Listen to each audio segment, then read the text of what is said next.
This is World Now on TVC News. Glad to have you join us. We'll begin with the result of diplomatic efforts to end the war between Israel and the Lebanon-based Hezbollah militants. The ceasefire deal between both sides has now taken effect. Attacks were recorded between them until 4 p.m. local time on Tuesday. Let's bring you an update in our next report. The ceasefire deal is to end 13 months of fighting between Israel and Hezbollah, the Lebanese militant group backed by Iran. The President of the United States, Joe Biden, announced the peace deal. In a joint statement, the U.S. and France say the agreement will put an end to fighting in Lebanon from the threat of Hezbollah and other terrorist organizations. President Joe Biden says the ceasefire agreement is designed to be permanent. Under the deal, within 60 days, Hezbollah is to remove its fighters and weapons from the unofficial border between Lebanon and Israel and the Litani River, which is about 20 miles to the north. A senior U.S. official says in the area, Hezbollah fighters will be replaced by Lebanese army forces who will ensure infrastructure or weaponry are removed and not rebuilt. Within the same 60 days, Israel will gradually withdraw its remaining forces and civilians from the joint border area to enable civilians on both sides return to their homes. That's according to the President of the United States, Joe Biden. A U.S. official also reportedly says, under the agreement, the Lebanese army is expected to deploy 5,000 troops to the south. The U.S. and France will monitor the implementation of the ceasefire deal. On the flip side, Prime Minister Benjamin Netanyahu says Israel will maintain full freedom of military action in Lebanon under the full understanding of the United States. He adds that if Hezbollah violates the agreement and tries to arm itself, Israel will launch an attack. President Biden is in support of Mr. Netanyahu's position. He told reporters that if Hezbollah or anyone else breaks the deal and poses a direct threat to Israel, then Israel retains the right to self-defense in compliance with international law. But President Biden also added that the ceasefire deal upholds Lebanon's sovereignty. They too deserve an end to the fighting and displacement.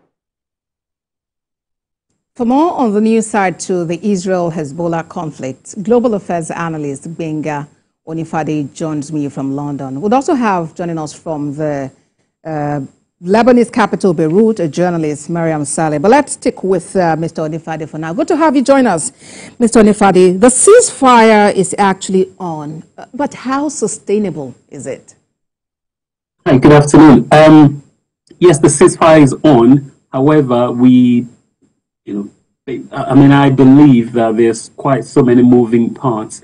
It's a win-win for both sides. Unfortunately, a bit of a more of a loss to Israel because they're not able to finish the job.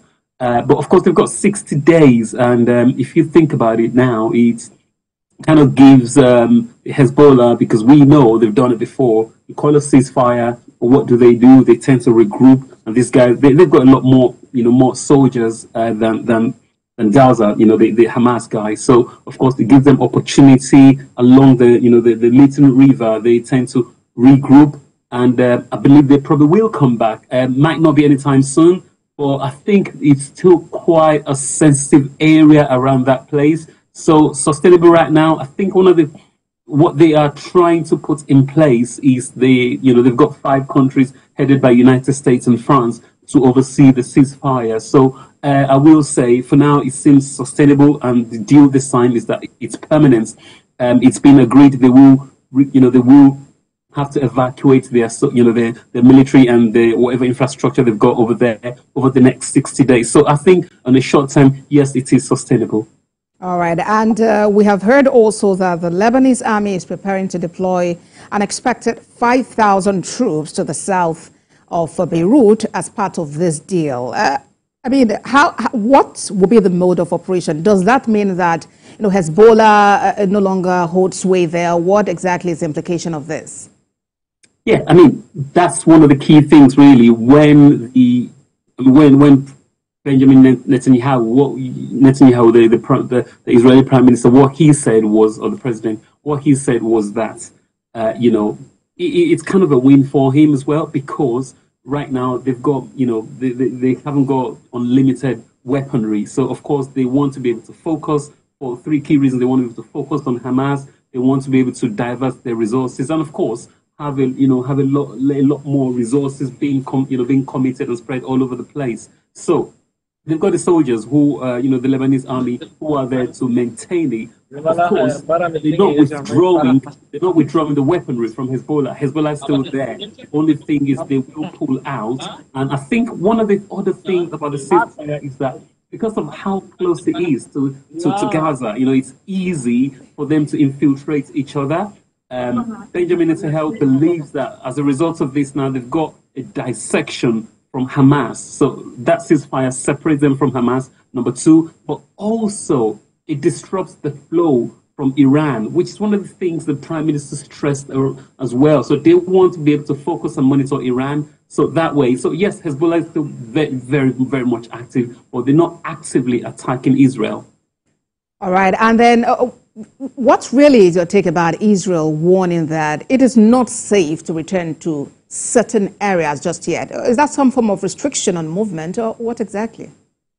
I wouldn't really call it that, but I think tempers are still quite high. I mean, they're still very much active with boots on ground in Hamas. I mean, Hezbollah really attacked first, and they joined mainly because of the frustration in the Middle East, really. You attack Hamas, you're attacking their brothers, more or less. Well, you attack Palestine, you're attacking their brothers. So, of course, it's not safe for either side. I think most Lebanese are just glad and happy to have a bit of semblance, a bit of peace on their land. I think even Israelis are tired of the war. They just want some war. But right now, I think, rightly so, it's still not safe for either citizen to infiltrate each other. And I think right now, like we say, let everyone just bear their surnames for the time being, until gradually there's a lot more semblance and they could start infiltrating each other once again in a peaceful mode.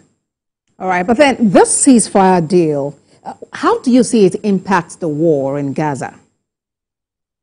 I agree too. We know that Joe Biden has got literally a few more months, before, President Trump comes in. Number one, President Trump has said when he gets in, he will ensure the war is done and dusted. So number one, but of course, if you look at Joe Biden might feel, do you know what? Whatever Donald Trump does right now, I set the pace for it. So I created the plan, right now. And, we could start saying ammunitions are being retreated. So that's a good way. That's number one. Number two, you could also look at Hamas, and they might feel, like, okay, these guys are able to come to a certain deal, no matter what catastrophes happened on both sides.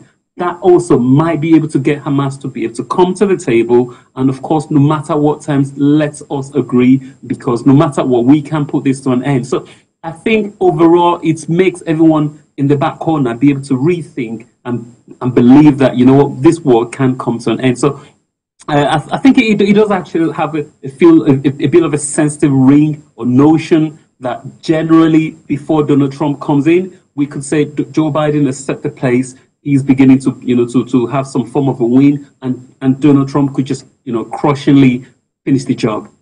All right. And no doubt people are excited. They're happy to be able to return to their homes and rebuild their lives. But what kinds of support do you expect to be available at this time? And do you see the Lebanese government able to offer this aid as these people return to their bases? I believe the Lebanese government will offer some form of aid to their people. That is their priority right now. Number two, part of the ceasefire, the agreement, the ceasefire, it's the people who are monitoring this ceasefire, the likes of the United States and France. Of course, they will provide them with some form of aid as well. I think the key thing we need to look or be thinking about is how soon is this whole bubble going to bust over all over again? Lebanese don't usually always get involved in this thing. Well, of course, courtesy of Hezbollah. But again, as long as we've got Iran still very much active, Israel, still holding that major power in that axis, I think, it's all about sleeping with one eye, and when would it all happen all over again? So happiness right now, would it be short time lived? I pray it's going to be a longer time than we hope it will be. Indeed. And in the first we are happy right now.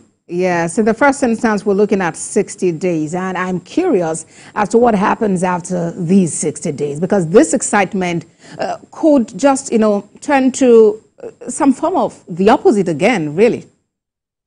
What do you say? You're right. You're right. I mean, it happened in 2006, roll on 2024. That's really not too long. We're not even talking 20 years. They had a resolution 1701, which happened in 2006, and they are trying to look into that again. That is what this ceasefire has actually been made upon. They said it's permanent. Yes, it's permanent. Does not mean tempers cannot arise all over again.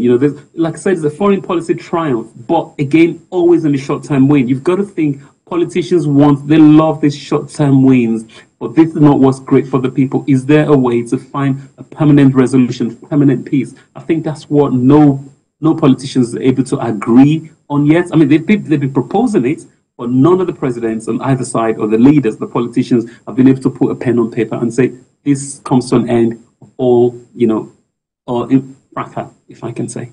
Final peace is important, and de-escalation definitely is very crucial as well. Thank you very much for talking to us, Global Affairs Analyst Gbenga Onifade. It's always a pleasure. Thanks for having me. You are watching World Now on TVC News. We'll take a moment and return with more stories, including updates on the Russia-Ukraine war.